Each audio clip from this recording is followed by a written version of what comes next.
Greetings, mate, and welcome aboard. Stuart Charles here, HomeStudioBasics.com, helping you make sound decisions. So, if you can believe it, I started making beats in 2007. Back then, you had to, actually walk into a store and buy something. Crazy, right? All I knew was I wanted to make beats. True beats. Yeah, but those true beats, you'll get oxidation problems. Like this video if you caught the reference. Before we get started, like the video, subscribe, and even join the Patreon if you really think I'm a funny guy. In all seriousness, I made the trek down to Capitol Boulevard in North Carolina to Sam Ash, waltzed up to the salesman, and exclaimed loudly, "I want to make beats!" Just kidding, I didn't do that. My love for instrumentals dates back as long as I can remember, and the idea of making my own was perhaps the most excited I've ever been regarding anything music related. If you're brand new and reading this, it's absolutely worth it to buy some equipment. The sheer joy that emanates from playing around with samples and instruments is indescribable. Indescribably good, like a Big Zack snack. You remember your business partner, Big Zack Snack, don't you, Brett? Seriously though, those sounds that you make are yours forever. No one can take that creativity away from you. Describing the feeling of making music cannot adequately be put into words. It has to be felt. If you know, you know. And if you don't know, you should know. That's why I'm here, bro. For many years, I used a Korg pad control and an Akai MPD-18 for a brief time, and as much as I enjoyed my time with the former, it's outdated now. I don't need it anymore. Plus, it was a pain to use with FL Studio. The Novation FL Key Mini, it was made specifically for FL Studio, and that's why I invested in one. So you shouldn't just consider it. You should absolutely stop everything you're doing and purchase one. Don't even finish this video.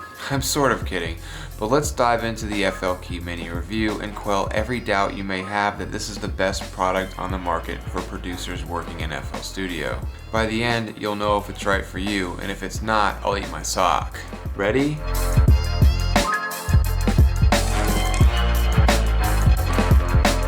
Kicking things off, the Novation FL Key Mini comes in a few different sizes. 25 keys, this review, 37, 49, and 61. The 25 key version contains roughly 2 octaves worth of keys, 16 touch-sensitive pads, 8 rotary encoders, DAW transport controls, as well as touch-sensitive pitch and modulation controls. If you need to move up and down octaves, don't fret.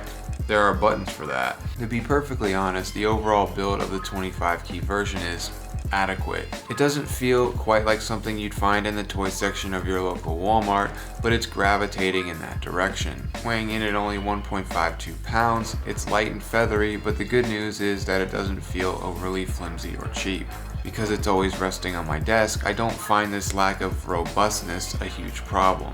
In addition to that, all the keys, knobs, and buttons feel great to the touch and are very responsive, and the bottom contains built-in rubber feet. If you need a travel case, I'll leave a link down below. As Michael mentioned in his excellent Novation FL Key Mini / FL Key 37 review, video also linked below, the rotary knobs have a nice rubberized texture to them with the perfect amount of give. So despite its lightweight profile, the unit still feels like a premium product and is awesome to use. The keyboard also stays in place quite nicely. For clarification, I bought one in July of 2023 and it hardly ever moves, even when banging away on the pads and causing a ruckus. On the back, you'll find the USB Type-B slot, Kensington security slot as an anti-theft measure, 1/4-inch sustain input, and a 3.5mm MIDI output. I wrote a complete guide on how to sample in FL Studio, which covers setting up the FL Key, and I'll leave a link down below for that as well.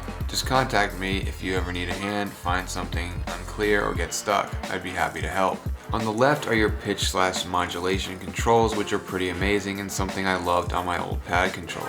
Here you can get super creative and play around till your heart's content. The modulation function allows you to control the modulation parameter in your DAW or virtual instruments, often assigned to effects like vibrato, filter sweeps, or other expressive sound changes. This touch-sensitive strip sends modulation data MIDI CC1, to adjust how much is applied to sound in real time, adding dynamic expression to your performance. Hold Shift and tap the first pad to enter channel rack mode. In this mode, you can audition/select different channels, and whatever you're using, samples, drums, instruments, etc., will be represented as a pre-lit pad on the keyboard. For instance, the default drum kit with kick, snare, clap, and hi-hat lights up the bottom 4 pads, easily allowing you to see what you're working with. Note that pressing a pad activates that sample for use on the keyboard. With drum kits, the keys will play different pitches of the sample, while something like the grand piano simply contains each note. Instrument mode. Hold Shift and tap the second pad to enter instrument mode. One of the best features of the FL Key, and why I bought one, is the auto mapping of any slices you chop up in Edison or Slice X. This is incredible because you don't have to map them out yourself.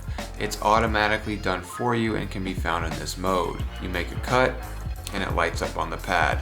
Amazing. Here you can play the samples on the pads or the keys. The choice is yours. Think of this as a live performance mode for your selected instrument or sample chop. I can't tell you how annoying it was to assign samples with the FPC and pad control. Imagine how it would feel to do what you love most, chopping samples, without worrying about getting them into the pad and wasting valuable time. The most amazing part about this is that you can add an FPC channel and it auto maps the entire kit to the pads in perfect order. Again, the FL Key is made specifically for FL Studio, and the auto mapping feature in my mind is one of its best selling points for sample-based producers like myself, and perhaps you. Head to the right and you'll see the channel rack up and down buttons. When in instrument mode, these buttons enable you to scroll up and down to select an instrument without using your mouse and keyboard. Note repeat. This is another great feature that allows you to lay down hi-hat rolls with ease without having to enter the piano roll and separate them manually. Hold Shift and press the first pad to enter channel rack mode. Now hit the note repeat button to enable it. Hold a pad to observe the rate. The FL Key Mini gives you 4 options: quarter, eighth, 16th, 1/32, and triplet. Experiment with them by holding note repeat and tapping each one.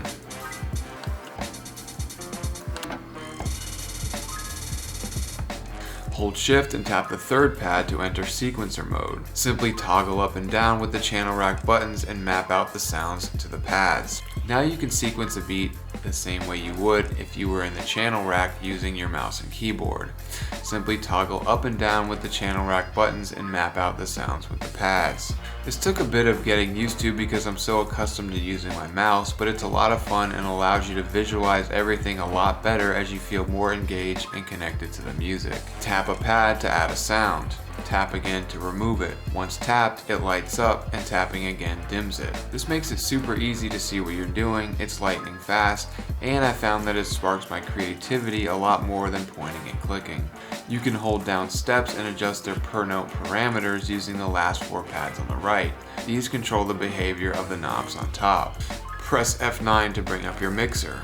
Now hit Shift plus mixer volume to adjust the volume on any individual channel. Press Shift plus mixer pan to do the same for panning. This, like the auto mapping feature, saves a ton of time when you're trying to adjust levels and get a good initial mix/pan going. You can also adjust note pitch, velocity, release velocity, fine pitch, mod X, mod Y, and shift. To do this, make sure you're in sequencer mode. Use the channel rack buttons to navigate to an instrument, kick, snare, etc. Press and hold a highlighted pad to open a parameter. Now press one of the pads and use the knobs above to adjust a parameter for that specific individual sound. If you want to adjust a different note, simply hit a pad that's already lit up. These are the steps you specified in sequencer mode earlier, i.e. your drum pattern. To exit, simply hit the highlighted flashing channel rack pad. Mod X and Mod Y control modulation parameters along the X and Y axes, often used for effects like panning or filter adjustments. Shift acts as a modifier to access secondary functions or alternative parameter adjustments. These features allow for more expressive and flexible control in your projects. Let's say you theoretically have more than 8 channels in your project but need to adjust the panning on channel 9. See where it says mixer track on the right, underneath scale and note repeat? Simply hold Shift and press note repeat to shift over one quadrant and hit Shift plus scale to move back.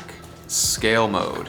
Hit the scale mode button. Now select the key and mode you want to be in by holding the scale button and selecting the relevant key. You can also double tap the scale mode button until it pulses and then select the mode from there. Modes are labeled above the keys and include major, minor, Dorian, and Phrygian. The scale and root section is also located in the left quadrant. With this feature, any keys that land outside of the scale you selected are shifted to the nearest note within the scale. This makes it impossible to hit a wrong note, and if you're anything like me, you'll need it. Bundled software add-ons. If all that wasn't enough, Novation was kind enough to include a bunch of cool software add-ons to get you started. These include Ableton Live Lite, XLN Addictive Keys, Red Plugin Suite, Loop Master Samples, AAS Session Bundle, Spitfire Audio String Samples, Novation Components, Focusrite Drum Tracks, Cleve Grand Audio Effects, and Novation's 30 Years of Music Sound Bundle. To access them, just create an account at Novation and register your new product. Once you're done, click My Software and you'll see a list of all the goodies. Audio gear, hardware, and software for that matter have come a long way since I started making beats. As mentioned earlier, I began my journey with a Korg pad control and propeller heads Reason, but in 2009 switched to FL Studio. I haven't looked back since, but the fact that Novation and Image Line collaborated to deliver the FL key almost completely restores my faith in humanity. This keyboard is a dream to use, makes the process of chopping samples so much faster, and it's a whole heck of a lot more fun. As Mike mentioned in the video link below, it used to take upwards of 5 minutes just to map samples out with the FPC, but fortunately for you and me, that's now a thing of the past. Do I recommend the FL key? I think you know the answer to that one, my friend. This is hands down one of the easiest purchases I've ever made for my studio. Link below.